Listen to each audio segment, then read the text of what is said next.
एक मर्तबा हम अपनी खुशियों में अहल बैत को याद करते हैं, मजलिसों में आते हैं, अहल बैत को याद करते हैं, लेकिन एक मर्तबा अपने शदाइद में, अपने मसाइब में अहल बैत को याद करते हैं। ये वो घड़ी होती है कि खुदा देखना चाहता है ये बंदा इस मुसीबत में याद किसको करता है। मौलाना साहब कहते हैं मुझे एजेंसीज ने पकड़ लिया, किसी और कंट्रीज की एजेंसीज थी। 65 दिन मुझे काल कोठड़ी में रखा, बेगुनाह था। कि मेरे हाथों को बांध लिया, मेरे पांवों को बांध के मुझे सीधा लिटाया जाता था, और जो मेरे पांवों के तलवे हैं वहां बहुत शिद्दत से मुझे मारा जाता था।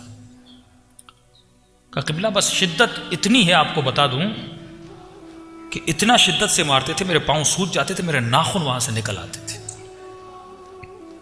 लेकिन जब चोट लगती थी और शदीद तकलीफ होती थी तो मेरी जबान से एक जुमला जारी होता था, या ज़हरा। मैं बीबी को बुलाता था। का फिर मारने के बाद 3-3 घंटे मुझे इसी तरह इस हालत में छोड़ देते थे। कहते मौलाना अल्लाह गवाह है, जब उस शिद्दत में बीबी को पुकारता था, ये लोग बाहर चले जाते थे, मैं या ज़हरा कहता था, मेरे दोनों हाथों की कड़ियां खुल जाती थी।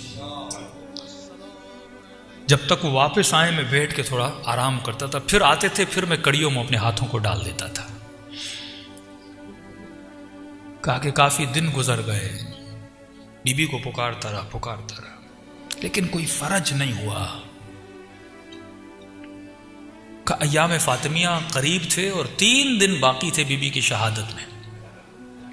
मैं अपनी काल कोठरी में बैठ कर रो रहा था और कह रहा था, सैयदा इतनी मुसीबत में मैंने आपको इतना बुलाया, अगर आपकी शहादत के दिन से पहले मैं आजाद हो गया तो मुझे यकीन हो जाएगा मैं आपका ही शिया हूं और आप मुझसे राजी हो। लेकिन बीबी अगर इस दिनों के बाद गुजर गए और आजाद न हुआ, बस मैं समझूंगा कि मुझ में काबिलियत नहीं थी, आप मुझसे राजी नहीं हो। कहता रो रो के मुझे नींद आ गई। एक अजीब ख्वाब देखता हूं कि मैं एक जहाज में हूं और एयरपोर्ट पे उतरता हूं, एक बंदा मुझे रिसीव करने आता है, अपने घर ले जाता है, बिस्तर पे सुलाता है, एसी ऑन करता है। एक सफर का मंजर देखता हूं ख्वाब के आलम में। नींद से उठता हूं, सोच ही रहा था कि ये मैंने क्या देखा है, कहां जा रहा था, किस जहाज से उतर रहा था। कहते इतने में जो छोटी सी काल कोठरी थी उसकी दीवार पर मैंने मुड़ के देखा, दुनिया की खूबसूरत तरीन हैंड राइटिंग में कुछ लिखा हुआ था। का क़िबला 25 साल गुजर गए, आज तक मैंने ऐसी हैंड राइटिंग फिर नहीं देखी। लिखा हुआ था, बिस्मिल्लाहिर्रहमानिर्रहीम।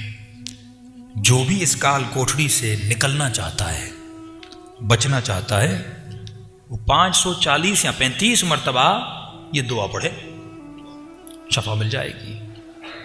मैंने कहा दुआ क्या थी? कि क़िबला लिखा हुआ था, अल्लाहुम्मा इन्नी असअलुका बिहक़्क़ि फ़ातिमता व अबूहा व बालुहा व बनुहा व सिर्रिल मुस्तौदअ फ़ीहा बिअदद महातबि। का मैंने तस्बीह उठाई और मैंने 540 या 35 मरतबा पढ़ा। बस पढ़ना था, 1 घंटे के बाद दरवाजे पे दस्तक हुई, मेरा नाम लिया और कहा कि आपको आज़ाद कर दिया गया है। और मुझे लेटर दिया, माजरत खाई की, हमने बेजुर्म आपको पकड़ा था, आप आज़ाद हो। जैसे आज़ाद हुआ फौरन घर गया, शहर में ऐलान किया कि 3 दिन में सैयदा की मजलिस करवाऊंगा।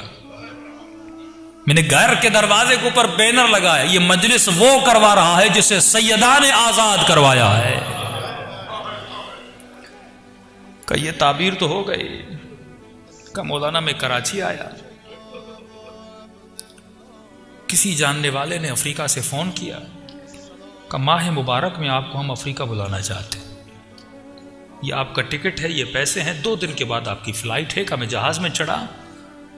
अब जब अफ्रीका के एयरपोर्ट पे उतरा, मैंने कहा ये तो वही एयरपोर्ट है जो ख्वाब में सैयदा ने दिखाया था, ये तो वही शख्स है जिसको मैंने ख्वाब में देखा था। का घर उसका था पर उसको बता मैं रहा था कि तेरे कमरे में ये चीजें हैं। का आज 25 साल हो गए, सैयदा ने वहां से उठाकर मुझे यहां भेजा था। ऐसे ऐसे छोटे छोटे गांव जहां पे तसव्वुर भी नहीं था कोई अहले बैत का नाम लेगा, लेकिन आज अफ्रीका में आप जाओगे, छोटे छोटे गांव जहां पे हेलीकॉप्टर से लोग वहां जाते हैं, 25 लोग हैं, इमाम बारगाह बना हुआ है, और वो अफ्रीका के लोग जनाब सैयदा का मातम कर रहे हैं। जब तुम मुसीबतों में उनको बुलाते हो, वो कहां से कहां उठाकर तुझे भेजते हैं कि जाओ। अगर तुम मुसीबत में ये तुम में बर्दाश्त थी, ये कुव्वत बर्दाश्त की थी कि तुमने सैयदा को याद किया, अहले बैत को याद किया, अब हम तुम्हें एक ड्यूटी सौंपते हैं कि जा हमारे दीन और मजहब का मुबल्लिग बन। तो मेरे अजीज, सिर्फ खुशियों में नहीं, फरमाया शियातुना खुलिकू, हमारे